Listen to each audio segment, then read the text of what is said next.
Today we're taking a look at these, the Gray's X-Flite 12-foot 3¼ test curve. And they're a giveaway!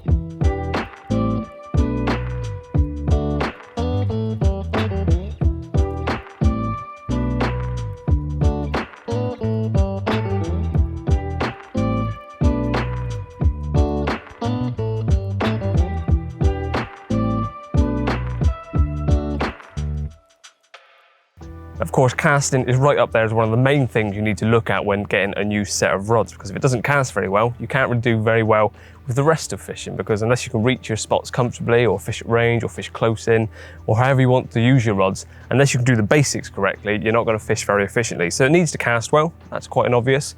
And these are 12-foot 3¼ test curves. So for the most part, they're perfect for most venues, for most people in the UK. You can cast probably easily 100 yards plus with these, with the right setup and a good technique.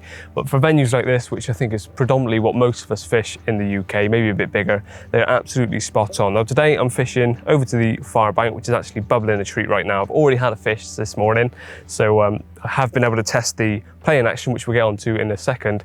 But I'm clipped up at just over 11.5 wraps. It's not very far, it's a comfortable distance.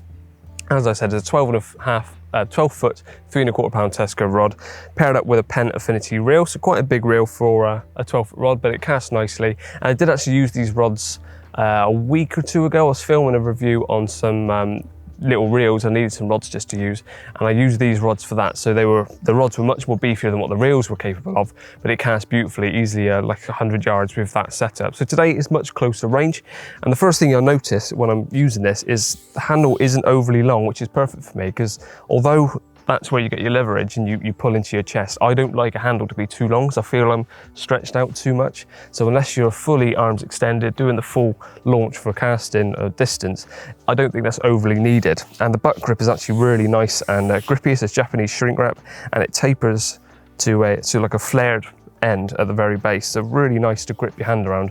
It's comfortable, it feels like a good sort of handle length. It's all comfortable in the hand.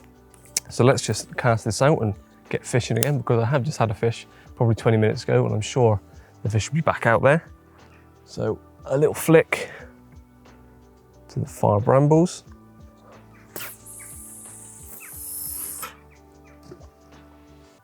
Perfect. Hopefully that'll do another bite. So of course this sort of distance is, well, I was going to say piece of piss. I will say piece of piss now. Sorry for swearing, excuse my French. But it really is completely in its comfort zone. It doesn't feel overgunned. It's a nice balance, nice flick in the tip as well. So even for shorter range fishing like this, absolutely no issues whatsoever. As you saw from some of the clips when I was out the other day, I was giving this a whack and they were casting much further, much more capable, and it felt like they got a lot of backbone. So although it's a 3¼ a lot of people seem to think if you cast in mega distances, you need to go 3.5, 13-footers and stuff. But your 12 foots, cast it properly, you'll get easily 120, 130 in the right hands and the right setup, so, and probably even more. So don't be too bogged down by thinking you need to get really beefy rods to cast far and then you can't use it on smaller venues because they're too stiff. These will cast perfectly for, I'd say, 90% of the venues in the UK. But before we jump into this, please make sure you are subscribed to us and hit the bell icon so you don't miss any future uploads coming up from us. And also follow us on all the social media platforms on the bottom of your screen right now for regular daily updates.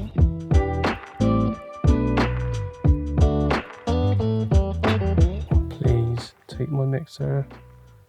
Take my mixer. Yes. And after casting, you want the rod to be able to do the business when playing a fish. I'm not going to lie, I've been trying to get this bit on film for about 2 hours, so I hope it stays on. And I've actually changed tactics. You saw I was clipping up to the far margin to do the casting shots. As hot as it is today, I think it's pushing 30 degrees. The fish have been on the top, but very, very finicky. So I've actually got this on a surface controller now with 9-pound line. So for a 12-foot 3¼ I need it to be fairly delicate on the tip because I'm using a finer hook link. I'm sure it should be fine, but yeah, it's been hard going. And I have had a few fish on this rod, but I wanted to do this piece live with a fish actually on. So I'm glad it's finally happened. It's a very, very progressive action, as you would expect.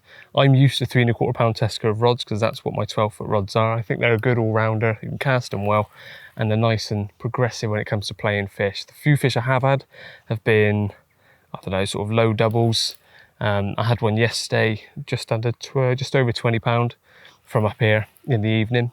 So it's played the fish fine, lovely, and it's been enjoyable. Obviously I've got a nice balance with this 𝘃𝗶𝗀𝗲cie reel. And oh, he's going to start lunging down the margin. They always do this. And it's been really nice and easy to play the fish and control it with the clutch and the rod. It's not like it's lurching at any point, and I think it's caught on a branch or something at the moment. I can feel it grating. This is not what you want. Well, I've been trying to get this bit on film for ages. It's got caught on a branch. Come on, keep coming. Hey, I think it's through.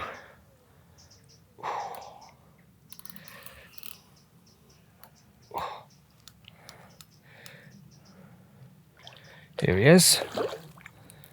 So yes, it does the casting right and it plays fish nicely. And if it can deal with feisty 𝘃𝗶𝗃𝗲𝗃 and commons, I'm pretty sure it will cope with most things. Because even though they're smaller, they don't have to put up a good scrap sometimes. And there's a clip earlier of one of the fish I had this morning that just absolutely beasted me when it got quite close in. It came in quite slowly, and when it got close in, just absolutely bolted down the right under the other rod. And it's bumping into the other rod. I was trying to get the clutch looser. But it's plenty of backbone, of course, as you'd expect. But playing it nice and gently when you need it to.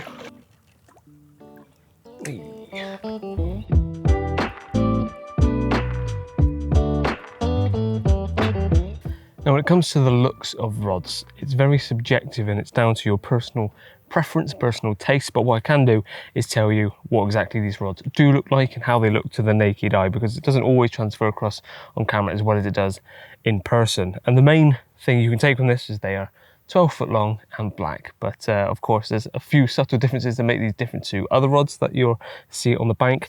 To start with, the black that they have gone for is more of a gloss black, so rather than going for a matte black all over and really dark, it's actually got quite a bit of a sheen to the main bulk of the rods. So basically from the reel seat all the way up is a gloss black, and the whippings are just a slightly darker gloss black as well. So all the way from the reel seat up is that one continued sort of uniform colour. When we come down to the handle end, as I've said earlier about the casting, I mentioned about it being Japanese shrink wrap, so quite a thin blank. I've got my butt rests on their smaller setting at the moment, so if you, for butt rests, you want to go for a relatively small one because it is very slim blank. So if you've got chunky backrest, you like look at these rods, maybe you have to go to a smaller setup to hold these, or at least have them nice and gripped firmly. This is pretty well gripped, so that if I get a take on fairly tight clutch, these rods aren't going anywhere. And at the very bottom, I also said it's got that flared butt grip, so it's nice and easy to hold. It feels good in the hand. Just the finish is really nice. So that bit is matte black, so that's the only part of the rod really, other than the inner bit of the reel seat, that is matte black. And at the very end, we've got a laser etched butt cap, so it's hard wearing. There's very, very subtle graphics of X-Flite written on there. The reel seat is where most of the interesting things are going on, because it's fairly gloss black all over, but we've also got these little flecks of colour, sort of metal, I'm not sure what you'd call them, washers at the end, or just little caps. So you've got this, it's kind of like a pink, like a dark pink, almost a bit of red colour in there. I'm not really sure of the exact colour, but it's quite nice just to balance off against all of the black that's everywhere. You've got these little flecks of colour. It just makes it really pop, and I think that looks really nice. So whether that's your idea of a nice looking rod or not, I don't know. That's completely up to you, but I think they look pretty smart sitting here with two. Of course, it'd be nice to have a third one to complete the set, but these are the two that were sent to me, and as you'll know from the very intro, these two are up for grabs. I'm nearly there, don't worry.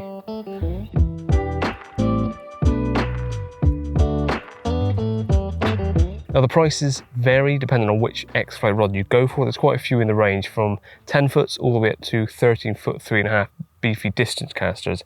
So of course the price is going to be relative depending on what one you go for.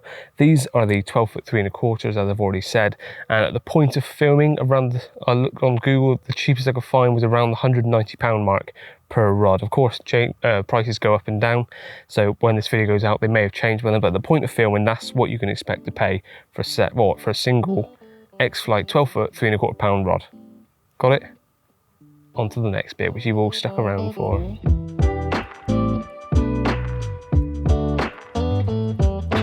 So to get your hands on this exact set of rods that I've got with me today, as long as I don't break them, can't see how I would in the next few hours, but all you got to do is comment below your favourite feature of these rods, even if that favourite feature would be they'd look great in my shed.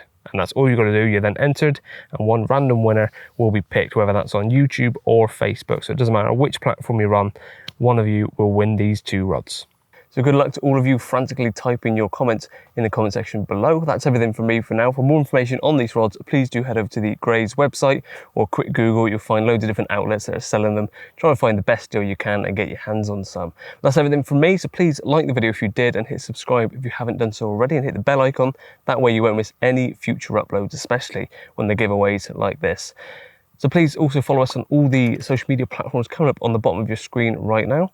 That's everything from me. I'll see you next time. That's not my normal intro. Was that a Luke intro? Outro? Outro. Was that a Luke outro or an Ian outro? I don't know, it wasn't my normal one. Yeah, we do. Come on, let's have another fish.